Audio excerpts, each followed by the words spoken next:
असलेले गावाचे प्रमुख गोकुळ बापू, ज्ञानदेव तात्या, शेलार, बापूराव गावडे, तुकाराम आडेकर, गोकुळ मोरे, मयूर पाटील, संतोष वरडोळे, शिवाजी लोंढे, सतीश गाडगे, विकास क्षीरसागर, ज्ञानदेव चव्हाण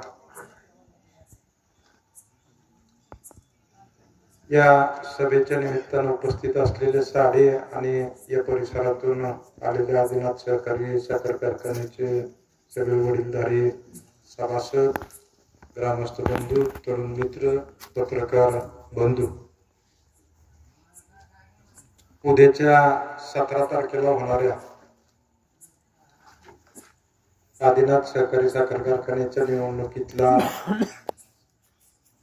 महायुती आदिनाथ बचाव पॅनल त्या पॅनलच्या प्रचारासाठी या ठिकाणी आल्यानंतर आपण आमचं स्वागत केलं, मोठ्या संख्येने या ठिकाणी उपस्थित राहिला त्याबद्दल प्रथमतः आपल्या सगळ्यांना मनपूर्वक या ठिकाणी धन्यवाद व्यक्त करतो। या निमित्तानं बोलत असताना हा पॅनल उभा राहत असताना महायुतीचे घटक पक्ष भाजप असेल, शिवसेना असेल आणि राष्ट्रवादी अजितदादा गट असेल या सगळ्याच नेते मंडळींनी या ठिकाणी सहकार्याची भूमिका घेतली। दुसरं महत्वाचं म्हणजे बारामती अॅग्रोच्या रोहितदादांनी, गुळवेआबांनी कुठल्याही प्रकारचं पक्षीय राजकारण न आणता आदिनाथच्या हिताच्या दृष्टीने ह्या पॅनलला पाठिंबा दिला। ही सगळी प्रक्रिया होत असताना तुम्ही पाहिलं असेल की आदिनाथची निवडणूक लागल्यानंतर कोणालाही वाटत नव्हतं की या निवडणुकीत एवढा रंग भरेल, कारण आदिनाथच्या निवडणुका काही तालुक्याने कमी बघितलेत असं नाही। कपाटातच 4 निवडणुका झाल्या, त्याच्यानंतर कारखाना उभारला, त्यामुळे अनेक निवडणुका या तालुक्यानं बघितल्या आणि आताची कंडिशन आदिनाथची बघता त्याच्यामध्ये फार कोणाला रस होता असं वाटलं नाही। कारण तुम्ही बघितलं असेल की कुठल्याही पॅनलच्या कुठल्या प्रमुखानं मी कारखाना चालवतो असं कधी म्हणलं मला वाटत नाही। एकतर मी मोहितीच्या नावावर विकतो, नसेल तर सरकारमधनं पैसे आणतो, अशा वेगवेगळ्या वल्गना त्या ठिकाणी करायच्या आणि लोकांची दिशाभूल करायची, अशा पद्धतीच्या वक्तव्यावरती ह्या निवडणुका या ठिकाणी लढवायचा प्रयत्न झाला। परंतु तुम्ही बघितलं असेल की ज्यावेळेस मी स्वतः या संदर्भात पहिली मीटिंग घेतली आणि तिथून खऱ्या अर्थानं आदिनाथच्या निवडणुकीला एक वेगळं वातावरण तयार व्हायला सुरुवात झाली, ते भीतीपोटी व्हायला सुरुवात झाली। आता आदिनाथ चुकून लोकांनी ताब्यातच दिला, मामांनी तो चालवलाच तर आपल्या लेकराबाळांचं काय? प्रत्येकाला या पद्धतीचे विचार करायला लागले आणि त्यातून मी बघितलं की वेगवेगळ्या पद्धतीने मग युत्या असतील, आघाड्या असतील, वेगवेगळे प्रकार या ठिकाणी सुरू झाले। मी अनेक कुस्त्याच्या फळात नोरा कुस्त्या बघितल्या, पण राजकारणात पहिल्यांदाच बघायला लागलो हे सगळे प्रकार। सुरुवातीला एक भूमिका मांडायची, त्याच्यानंतर दुसरी मांडायची, ह्या गोष्टी आपणही जवळ बघितल्या की किती नेते मंडळींची किती स्टेटमेंट बदलायला।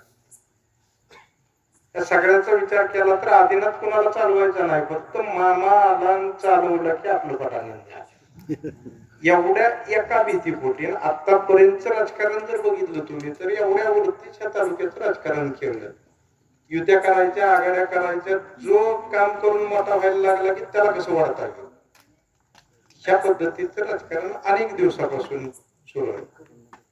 हे तुम्ही अनेक उदाहरणं बघितली असतील। आत्ताच्या खासदारकीला तुम्ही एकाची घरात बोलवून बैठक घेता, ह्या खासदाराचा प्रचार करायचा म्हणता आणि 15 दिवसांनी वेगळंच करता। ही जी सवय तालुक्याला या ठिकाणी लागलेली आहे आणि त्याचे परिणाम म्हणून तालुक्यामध्ये अशा प्रकारच्या संस्था, आदिनाथ सारख्या संस्था, परिस्थिती काय झाली या सगळ्या ह्याच्यामध्ये मी बघतोय की बाबा आम्ही पॅनल टाकला, त्या पॅनल मध्ये लोकांनी फॉर्म भरले, अनेकांनी माझ्या विनंतीवरनं त्या ठिकाणी फॉर्म काढले. जी 21 आम्ही उमेदवार त्या ठिकाणी दिले ते वेगळ्या कॅटेगरीतले आहेत, फॉर्म वेगळ्या काढलेले वेगळ्या कॅटेगरीतले असं बिलकुल नाही. तेही त्याच कॅपॅसिटीचे लोक होते. जवळजवळ आपल्या पॅनलमार्फत 60-70 लोकांनी फॉर्म भरलेले होते.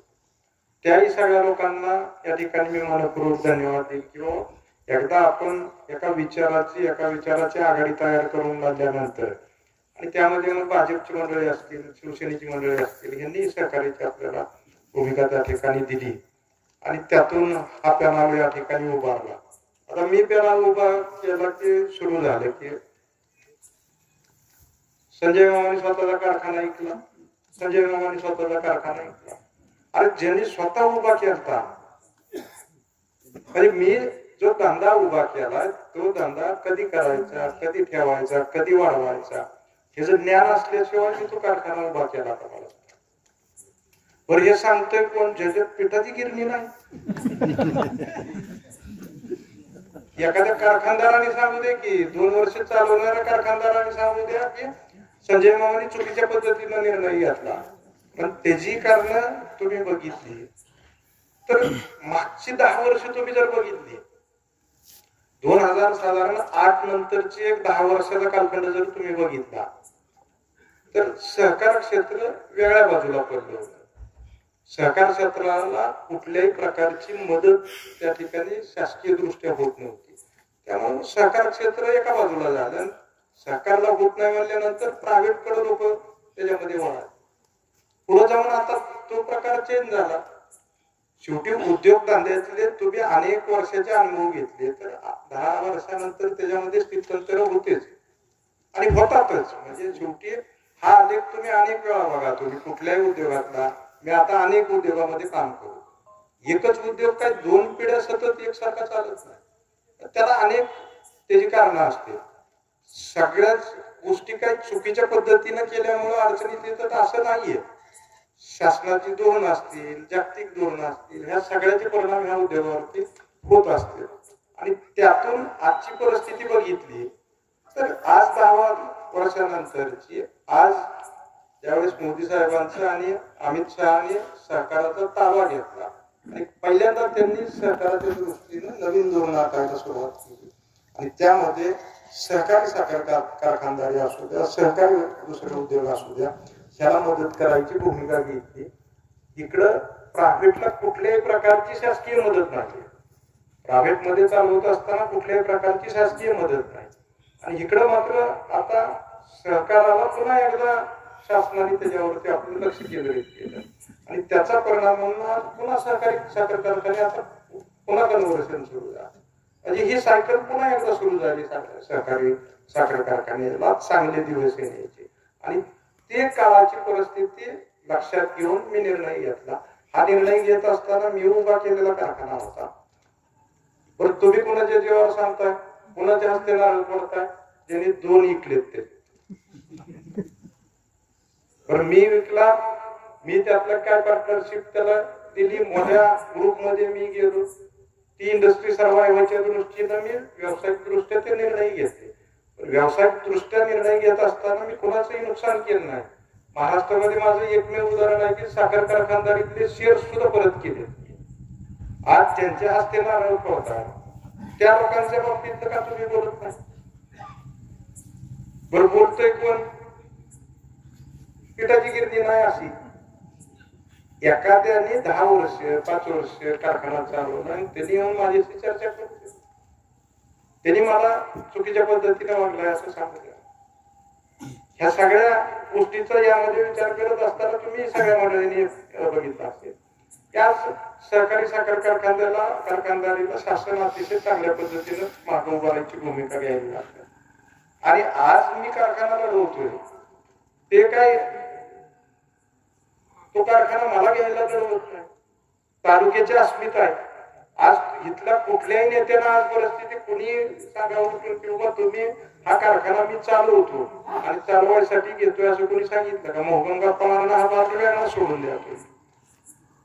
पण गेली अनेक वर्ष होताच ना. आता मागच्या 5 वर्षाचं म्हणजे ह्याच मागच्या 2 वर्षातलं उदाहरण बघितलं. ह्याच आमदारांनी एकनाथ शिंदे साहेबांकडून मदत घेतली. त्यांच्याकडनं त्या ठिकाणी त्यांना मोरी टाकायला आणलं, सावंत सरांना आणलं. काय परिस्थिती झाली? चालला का तो कारखाना? नाही चालला. म्हणजे शेवटी तुम्हाला जर त्यातलं काय कळत नसेल तर तुम्ही 4-4 वेळा कोणाकडे मदतीला घ्या, कोणी जरी मदत केली तरी सुद्धा ती इंडस्ट्री बाहेर पडणार आहे. आणि त्या दृष्टीनं या ठिकाणी माझी आपल्या सगळ्यांना विनंती राहील की बाबा ह्या पद्धतीनं त्या लोकांनी नुसतं कारखान्यावरती कोणीच बोलत नाही. आज माझी तयारी आहे, तुम्ही बोला कारखान्यावरती. मी सांगतो की कशा पद्धतीनं हा कारखाना 264 कोटीचं काय नियोजन करायचं, भविष्य काळामध्ये पुढच्या दृष्टीनं बदलणाऱ्या परिस्थितीमध्ये आज काय साखर उद्योगाची सिच्युएशन आहे. आज साखर कारखाना साखर हा आता दुय्यम पदार्थ ठेवावा लागतो आणि नवीन ज्या घडामोडी सुरू झाल्या त्याच्यामध्ये ह्या साखर कारखानदारी नुसती साखर काढून काही परवडत नाही. त्याच्या उपपदार्थामध्ये गेलो आपण तर त्याच्यामध्ये 2 पैसे आपल्याला मिळू शकतात. आज प्रायव्हेट मध्ये ज्यावेळेस मी करायला जातो त्यावेळेस मला ज्या फॅसिलिटीज प्रायव्हेट मध्ये मिळणार नाही त्याच्यापेक्षा चांगल्या फॅसिलिटीज इथे सरकारी कारखाना चालवत असताना मिळतात. आणि या निमित्तानं मी आपल्याला सांगू इच्छितो की उद्याच्या दृष्टीनं हा कारखाना आपण साखर हा पदार्थ दुय्यम ठेवून पहिल्यांदा आपल्याला उपपदार्थावरती जावं लागणार आहे. आणि त्या दृष्टीनं माझं हे सगळं नियोजन या ठिकाणी करायचा प्रयत्न केलाय हेही आपल्याला या निमित्तानं सांगतो. यामध्ये मी आजीदानाशी भेटलो, फडणवीस साहेबांशी आधी चर्चा झाली आहे. ह्या सगळ्या नेते मंडळीने आपल्याला त्याच्यामध्ये मदत करायची भूमिका घेतलेली आहे.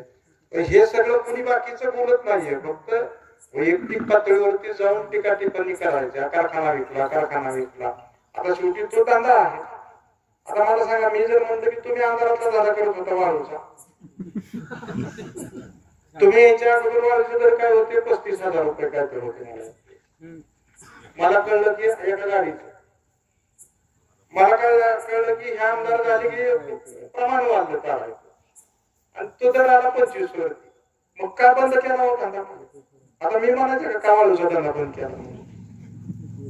म्हणजे शेवटी धंदा दाखल्याच्या पद्धतीनं त्या ठिकाणी केला पाहिजे. हे या ठिकाणी मला आपल्याला नम्रपणे सांगायचे. विशेषतः तुम्ही बघितलं असेल आज काय परिस्थिती आहे. बजेटचं अधिवेशन झालं. बजेटच्या अधिवेशनामध्ये मी आमदार होतो. कोविडची 2 वर्ष सोडता कोविडच्या कालावधीत तर बजेट काय 2 दिवसाचंच व्हायचं. म्हणजे फक्त रिऑपरेशनच होत होतं. नवीन पैसेही उपलब्ध नव्हते आणि त्या 2 वर्षामध्ये कुठल्याही प्रकारचे पैसेही उपलब्ध होत नव्हते. पण इतर वर्षामध्ये किती अधिवेशन होतात मला सांगा.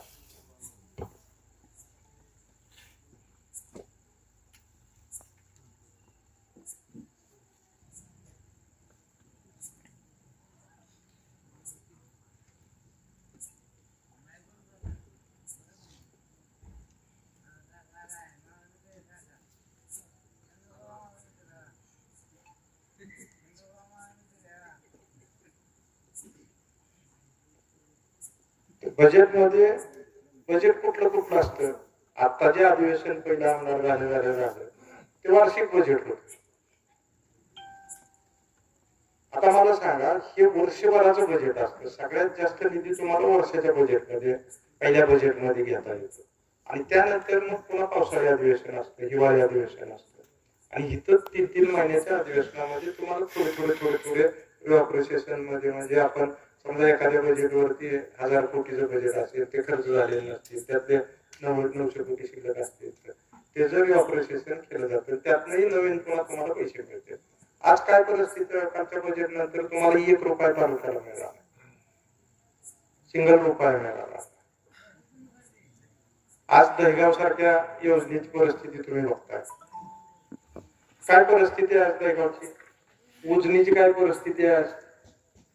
दहेगाव योजना असू द्या, उजनी असू द्या, उजनी मायनस जायची तारीख 19 ते 24 मध्ये साधारण मेची 20 ते 22 तारीख असायची. मायनसला धरण आपलं जायचं. मेची 20 किंवा 20 मेच्या पुढे साधारणतः मायनस धरण जायचं. 5 वर्षाला काढून गेल्या वर्षी आपल्याकडे 60% उजनीवर, तरी सुद्धा दहेगाववरती आपल्याला जेवढं हक्काचं पाणी मिळायचं होतं ते मिळायचा प्रयत्न त्या ठिकाणी आपण केला. लाईट बिल 5 वर्ष पाणी दिलंय तुम्हाला. लाईट बिल कोणीही सांगावं की किती वेळा बोला, 3दा लाईट बिल फक्त तुमच्याकडनं घेतलं. एकदा 36 लाख रुपये, दुसऱ्या वेळेस 36 लाख रुपये आणि आता 60% धरण भरल्यानंतर 17 लाख रुपये. आज काय परिस्थिती आहे, कुणी उठते टाळ्याची वर्गणी करते, मोठ्याला 15,000 रुपये द्या म्हणते, साहेबांना 25,000 रुपये द्या म्हणते. मी तुम्हाला या ठिकाणी नम्रपणे सांगेन की आज तुम्हाला माहित नाही धरण कधी महिन्यात जाणार. दहिगाव योजना आजच्या दिवसापासून सोलापूरचं जर पाणी आता सोडलं नाही तर 22 तारखेच्या दरम्यान दहिगावचा मोरवा उघडा पडेल. असं एप्रिलच्या ह्या 22 एप्रिलच्या दरम्यान दहिगावचा मोरवा उघडा पडेल. 2 महिन्याचा कालखंड जाणार आहे. ह्या पद्धतीनं जर योजना चालवायला तर माझी आपल्या सगळ्यांना विनंती आहे की आर्थिक नुकसान करून घेऊ नका. वार्षिक पीक लावण्यामध्ये ह्याच्यात कुठलंही शाश्वत दिसत नाही. कारण उन्हाळ्यातले जर 2 महिने तुम्ही या पद्धतीने तुमचे गेले तर तुम्ही आशावादी राहणार. कारण पावसाळ्याच्या दिवसामध्ये आपल्याला कसं वाटतं की होईल काहीतरी, होईल काय, घरातलं किडूक मिळूक कर्ज इकडून तिकडून करून आपण वर्षभराच्या दृष्टीने बाबा केळी लावू, दुसरं काहीतरी लावू, ही लावू, ऊस लावू म्हणून आपण करत बसतो. खऱ्यात एकदा ऊन वाढायला लागलं फेब्रुवारी नंतर आपल्याला कळायला चालू होतं की आता पाणी कमी पडते का, कमी पडते. आणि मग एप्रिल मेला जर ही परिस्थिती तुमची होणार असेल, आज 22 एप्रिलच्या पुढे दहिगाव चालणार नाही. आणि त्यात जर आता ह्या 2-4 दिवसात सोलापूरला पाणी सोडलं सकाळी सोडलं मग अजून 4 दिवस का अगोदर झाला कार्यक्रम. तुम्ही ह्याही गोष्टीचा विचार करायला पाहिजे की बाबा 19 ते 24 मध्ये कसं झालं त्याच्या आकडेवर आहे, ऑन रेकॉर्ड आहे. मी नुसतं बोलतोय असं ना, त्याच्या धरणाच्या लेवल्स आहेत, प्रत्येक महिन्यात किती पाणी जातं काय जातं त्याचे सगळे ताळेबंद असते. त्या सगळ्या गोष्टीचा विचार करायला शांतपणे करायला पाहिजे. आता हे पाहतर काहीतरी मला कळलं की म्हणत होते की दहिगावचं त्या बंद नलिकेतनं का केलं, बंद नलिकेतून तुम्ही त्याचं पाणी का केलं असं काहीतरी विचारलं लागतं. हा नाही बंद नलिकेत राहिलेली कामं का केली. आता ह्यांना तेवढंही कळत नाही की देश पातळीवरती जे निर्णय झाले की याच्या पुढे आता ओपन पाणी द्यायचं नाही बाबांना, ही काय माझा निर्णय नाही. मी सांगतो ह्यात केंद्र सरकारनं आता कुठल्याही राज्याला जो हिस्सा ह्याच्यात इरिगेशनच्या डेव्हलपमेंटसाठी द्यायचा त्याच्यामध्ये अटी घातलेत. आज राज्यामध्ये नवीन कुठलीही राहिलेली कामं करायची असते तर पटकन ती बंद नलिकेमध्ये केली जाते. त्याला कारण एकच नाही, कारण त्याला अधिग्रहण करावं लागत नाही. अधिग्रहणाचा विषय बघतो आपण, अधिग्रहणामध्ये 5-5, 10-10 वर्ष एखादा सगळा आपण 10 किलोमीटर कॅनल करतो, मध्येच एखादा कुठला तरी 100-150चा आडवा जातो, त्याच्यात 10-10 वर्ष आपली जाते. आणि त्यामुळे शासन पातळीवरती निर्णय घेतले की बाबा बंद नाही. पण महत्वाचं म्हणजे 116 कोटीचं आपल्या राहिलेल्या कामाचं पेमेंट निघलं ह्याचं काय तुम्हाला वाटत नाही. त्याची टक्केवारी मागायसाठी तुम्ही पाईप जळाले आणि पुन्हा पाईप का बंद नलिकेतनं का केलं नसतं आणि ते जाळून पुन्हा टक्केवारीसाठी आलो का. लोकांना किती दिशाभूल करणार आहात त्याही गोष्टीचा सगळ्या ह्याच्यामध्ये विचार केला पाहिजे. बर आरोप करत असताना तुम्ही हा विचार करत नाही की बंद नलिकेच्या पाईपाचं उद्घाटन तुमच्याच हस्ते केलंय ना, शाळेतच केलंय ना. त्यावेळेची भाषणं काढून बघा तुम्ही, तेव्हा काय म्हणताय आणि आता काय म्हणताय. म्हणजे लोक एवढी पण येईल किंवा मला सांगा. दुसरे आरोप काय केले की त्या विटेवाडीचं नाव बदल. आता मला सांगा त्या विटेवाडीचा एक कागद दाखवा ना तुम्ही 19 ते 24 मध्ये एक पत्र त्याच्यावरती त्या विटेवाडीचं काय झालं. मी ज्यावेळेस विटेवाडीच्या विषयामध्ये हात घातला त्यावेळेस विटेवाडीला आपल्याकडं एप्रिल नंतर पूर्वाला पाणीच राहत नाही, फुगवट्यावरती. आता मी त्याच्यामध्ये दुरुस्ती करत असताना 2 पार्ट होते. करमाळा तालुक्याचा भाग 2 ठिकाणी वेगळा झाला. आता ह्यांच्या म्हणण्याप्रमाणे विटेवाडीतनं पाणी उचलायचं आणि विहाराला टाकायचं. आता चिलवडी चाटीवरती आपली गाव आहे, राळा तालुक्याची गाव आहेत का नाही? चिलवडी चाळीच्या पुढून तुम्ही मागे आणि इकडं हे सगळा पलीकडचा जो भाग आहे जातेगाव मागे हा कॅनॉल पण तिथून जातोय ना. तुम्ही मागचे कॅनॉल सोडून पुढे पाणी टाकताय, मग काय उलट पाणी चालणार आहे का कॅनॉल मध्ये? डोक्याचे तरी भाग पाहिजे तुम्हाला. तर त्या रिटेवाडीचं नाव नाही बदललं मी. रिटेवाडी योजनेचं तांत्रिक दृष्ट्या जे चांगल्या पद्धतीनं ते चालत त्या दृष्टीनं मी त्या 2 योजनांमध्ये रूपांतर केलं. आणि त्याचं 2 ठिकाणी पाणी उचलून आपण रिटेवाडीचं पाणी लवकर खाली होतं. तर तिथं पण चाऱ्या मारत बसायचं का? आपण पाईप टाकत बसायची का? उचल पाणी करायचं का तेवढ्या एवढ्या मोठ्या योजनेत आपण? तर त्यासाठी आपण तो स्पॉट वाशिंब्यामधनं घ्या आणि दुसरा स्पॉट आपण कितूर मधून काढला की जो 194 किलोमीटर वरती ते टाकल्यानंतर आपल्या चिलवडी चारीची गाव असतील आणि पलीकडची मागीच्या बाजूची सगळी गाव असतील, ह्याला पाणी आपल्याला नेता यावं म्हणून त्या योजनेचं टेक्निकल फिजिबिलिटीच्या दृष्टीने त्याचे 2 उचल पाण्यामध्ये आपण ते काम करायला सर्वे केले आणि मग ते रिटेवाडीचं नाव. आता रिटेवाडीचं नाव म्हणजे नुसतं नारायणरावांनी पत्र दिलं म्हणजे रिटेवाडीचं नाव काय घ्यायला झालं का? त्याचं नाव सांगा. आपण त्या 2 योजना झाल्यामुळं उजनी पोकडी उपसा सिंचन योजना हे नाव दिलं. काय चुकलं? त्या 2 योजना व्यवस्थितपणे झालेल्या. ह्याही गोष्टीचा या ठिकाणी विचार करणं भविष्य काळामध्ये गरज आहे. म्हणजे लोकांची फसवणूक किती करायची ह्याला काय करायला पाहिजे. आता हे काय भादर मध्ये तुम्ही मकाईची निवडणूक का लढवणार? बाबा मकाईला मी सभासद नाही.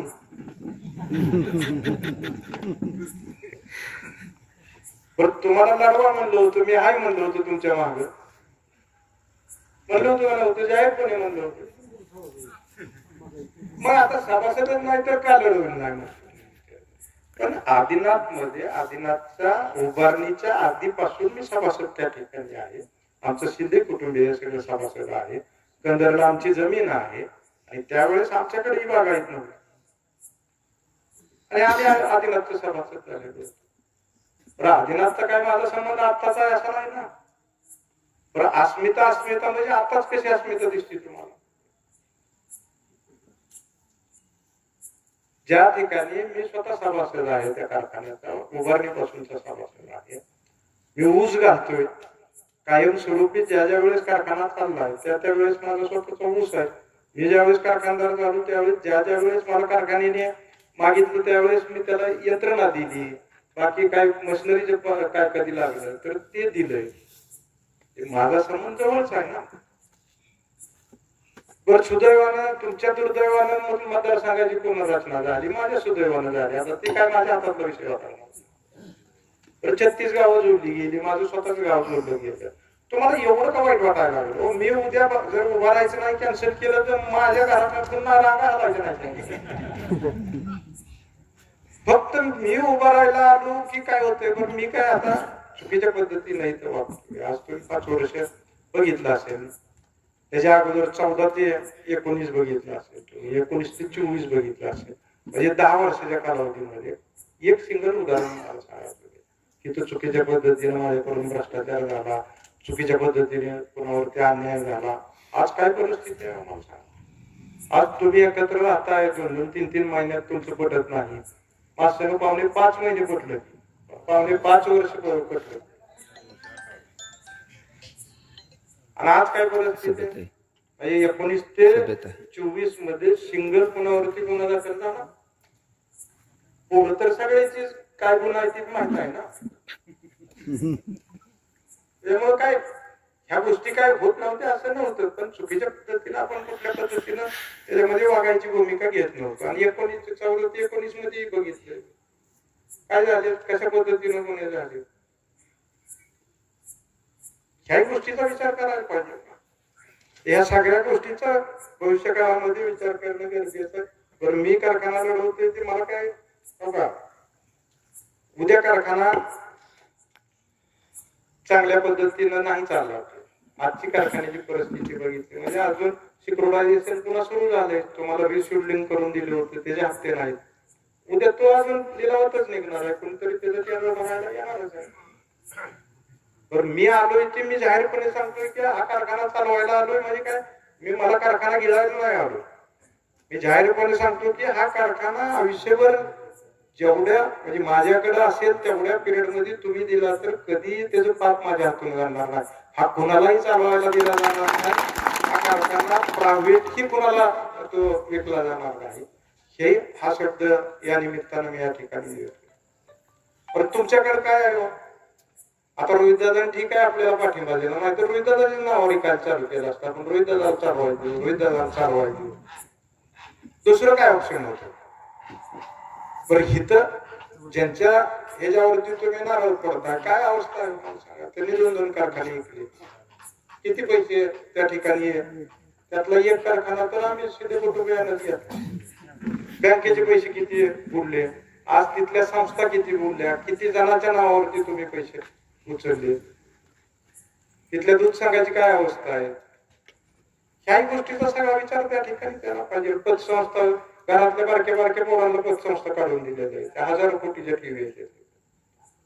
मी राजकारणामध्ये वयाच्या जसं चंद्रप्रकाश संधी मिळाली तशी काका मलाही तुमच्यासारखीच लवकर मिळाली. सरपंच 21 मला वाटतं माझं नाव आलं की 3 महिन्यात मी सरपंच झालो. आणि त्यावेळेस मी एक बबनराव शिंदे सहकारी पतसंस्था काढली. आज जिल्ह्यातल्या संस्थांची काय अवस्था आहे? सहकार वर्षी पतसंस्था किंवा काय ती दुसऱ्या कुठल्या सुमित्रा पतसंस्था मी ऐकायचो तिथे चेअरमनला घरी द्यावं नेलं तर चेअरमनला तारीख दिली तर 25 लाखाचं डिपॉझिट द्यावं लागायचं. एवढ्या क्रेडिबिलिटीच्या त्या संस्था सुरुवातीच्या कालावधीमध्ये. आज काय परिस्थिती? मी सरपंच झाल्यानंतर पहिली संस्था काढलेली आहे बबनराव शिंदे नागरी सहकारी पतसंस्था. कुणीही सांगावं त्याच्यामध्ये की कुठल्याही डिपॉझिटरला माझ्याकडून 10% व्याजाच्या ऐवजी 9% त्याला व्याज कधी घेतलं गेलं म्हणून सांगा, किंवा संस्था तोट्यात गेली म्हणून त्या संस्थेतनं तुमचं 5 वर्षाच्या ऐवजी 3 वर्षाचं व्याज घ्या, 10,000ची 20,000 झाली असली तर मग 12,000 रुपयाची तुम्ही घ्या, किंवा कुठल्या तरी कर्जदाराला जोडून द्या. असं सिंगल सुद्धा उदाहरण त्या ठिकाणी आलं. मी माझ्या आयुष्यामध्ये हितपर्यंत येत असताना वयाच्या छोट्याशा वयापासून काम करत असताना अनेक पदावरती काम केलं. आर्थिक संस्थेवरती केलं, जिल्ह्यातल्या संस्थांवरती काम केलं. सिंगल कोणी म्हणावं की इथं बाबा संजय शिंदेने तिथलं डिझेल भरले. मी जे 95-96 सभापती होतो पंचायत समितीचा, त्यावेळेची परिस्थिती आमच्याकडची प्रचंड वाईट होती. त्यावेळेस तर भ्रष्टाचाराला इतकी पूर्ण होती. त्या पिरियड मध्ये मी सभापती असताना 150 पावणे 200 टँकर मला लागायचे पिण्याच्या पाण्यासाठी तालुक्यात. 95-96 ज्यावेळेस मी सभापती झालो, आम्हाला डिसेंबरला येऊ लागले. लोकांना पाणी वस्त्या गावं ह्याच्यावरती रोजचा म्हणजे आमचं दिवसच ते डिसेंबरला त्याचं नियोजन सुरू करावं लागायचं. डिसेंबर पासून आम्ही आढावा बैठका घ्यायचो, गावाचे सगळे तलाठी बोलू, ग्रामसेवक बोलू, त्याला गावातली काय सिच्युएशन आहे, आपल्याला काय करावं लागेल, समजा पाण्याचं भागलं तर उद्या रोजगाराची निर्मिती काय करावं लागेल, सगळे विभाग बोलवायचे आणि सेलवरती सगळी इस्टिमेट करून ठेवायचे.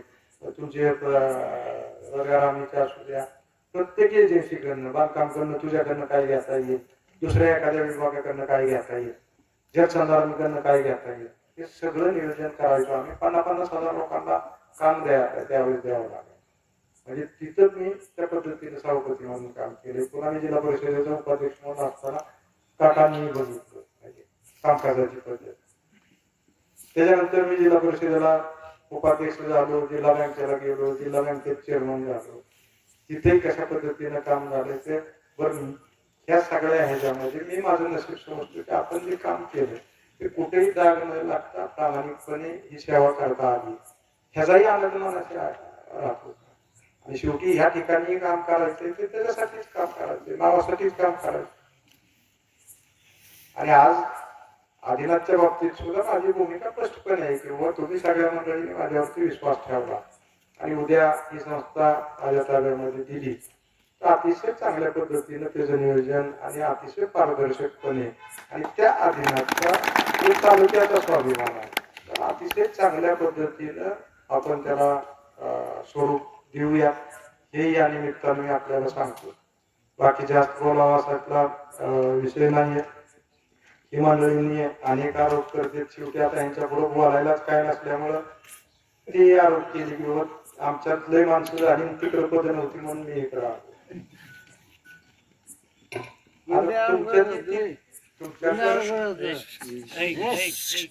तुमच्याकडे आता संस्था किती राहिले? ते एक मार्केट कमी, एक नगरपालिका, एक खरेदी विक्री सगळी जागी तुम्ही. दुसऱ्याला मात्र म्हणजे आपलं ठेवायचं आपण, दुसऱ्याला बघायचं आपण, असला प्रकार आहे ना सगळा. या सगळ्या गोष्टीचा शांतपणे विचार करा. माझी जी आतापर्यंत मी 10 वर्षाच्या कालावधीत करमाळा तालुक्याची भूमिका घेऊन या ठिकाणी आलो, त्याच्यामध्ये मी कधी डबल बोललेलो नाहीये. जे करायचं तेच बोललोय. तुम्हाला कुठली फसवणूक करून मी मत घेतलेली नाही. कुठले आश्वासनं देऊन तुम्हाला कधी मी वंदना केलं नाही किंवा कुठं सोन्याचा दूर काढतो, असंच करतो, तसंच करतो, किंवा कुठं तरी जाऊन आपलं कागद घ्यायचा, फोटो काढायचा, त्याच्यावरती लोकांची फसवणूक करायची. जे करायचं तेवढंच बोलतो आणि त्याची तयारी आधीपासून माझी सगळी झालेली असते. आणि उगं तुमच्यासाठी तुम्हाला बरं वाटावं, तुमची मतं मिळावेत अशा पद्धतीचं कधी त्या ठिकाणी वर्तन माझ्या हातून कधी मी केलेलं नाही. त्यामुळे याही बाबतीमध्ये बाकी राजकारण बाजूला राहू द्या, पण सरकार हा प्रकार तालुक्याच्या दृष्टीनं पिढ्यानपिढ्याचं आपलं मंदिर आहे. अनेक जणांचे प्रपंच आहेत त्याच्यावर. कामगाराच्या बाबतीत मी जाहीरपणे सांगतो किंवा त्याच्यामध्ये सुद्धा आपण हा कारखाना सुस्थितीत चालत असताना त्याचं सुद्धा व्यवस्थितपणे नियोजन करू की चालू पगारी आपण कशा पद्धतीनं द्यायच्या, मागची तुमची सगळी देणे आपण कशा पद्धतीनं त्या ठिकाणी द्यायची. तर त्या बाबतीत उद्या भविष्य काळामध्ये सकारात्मक पद्धतीनं निर्णय घेतले जातील. बाकीची अनेक जणांची या कारखान्यात अडकलेली दिन आहेत, ऊस बिलं आहेत, काही वाहनधारकांची बिलं आहेत, त्याच्या बाबतीत मी काय हात वर करणार नाही. असं की त्यांचं आहे, तुम्ही त्यांच्या दारात जाऊन बसत असल्या मळ्याकडे बसणार नाही. जे तुमचा हक्काचा आहे ते मिळवून देण्यासाठी म्हणून भविष्य काळामध्ये प्रयत्न करील, हे या निमित्तानं आपल्याला सांगतो. वेळ बराचसा झाला. आपण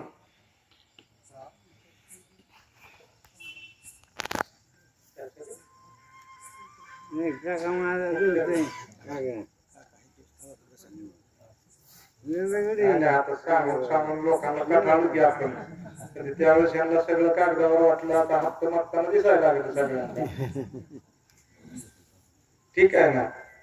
या सगळ्या गोष्टीचा आता मला या ठिकाणी चिठ्ठी दिली. या 3 महिन्यात 38 घरं दिवसा पडली. 38 घरातली महिलांच्या घरातलं स्त्रीधन नेलं, शेतकऱ्यांना कष्टाचे पैसे नेले, पोलीस स्टेशन केस घेत नाही, अशा प्रकारची चिठ्ठी दिली. ह्या सगळ्या गोष्टीचा विचार आपण करा. या निवडणुकीमध्ये उद्याच्या 17 तारखेला डोळसपणे माझं चिन्ह आहे पतंगाचं. आम्ही सगळी मंडळी, सगळे आमचे सहकारी, हे काय ह्याच्यामधून काय मिळवायचं म्हणून निघालेलं नाही. या सगळ्यांची भावना उद्याच्या आदिनाथ व्यवस्थितपणे ते तालुक्याचं जे नंदनवन आहे किंवा तालुक्याचं जे स्वप्न आहे त्या आदिनाथवरती अनेक म्हणजे सगळ्या तालुक्याची श्रद्धा आहे आणि त्याला चांगल्या पद्धतीचं आपल्याला त्याची प्रगती करण्यासाठी म्हणून हे सगळे सहकारी आणि आम्ही प्रयत्न करू. आमचं चिन्ह आहे पतंगाचं. 17 तारखेला आपण सगळ्यांनी त्या ठिकाणी पतंगाच्या चिन्हावरती रबरी शिक्का मारा आणि आम्हाला संधी द्या, एवढीच आपल्याला कळकळीची विनंती करतो. आपण सर्वजण उपस्थित राहिला त्याबद्दल सगळ्यांचे आभार व्यक्त करून मी माझे 2 शब्द संपवतो. जय हिंद, जय महाराष्ट्र.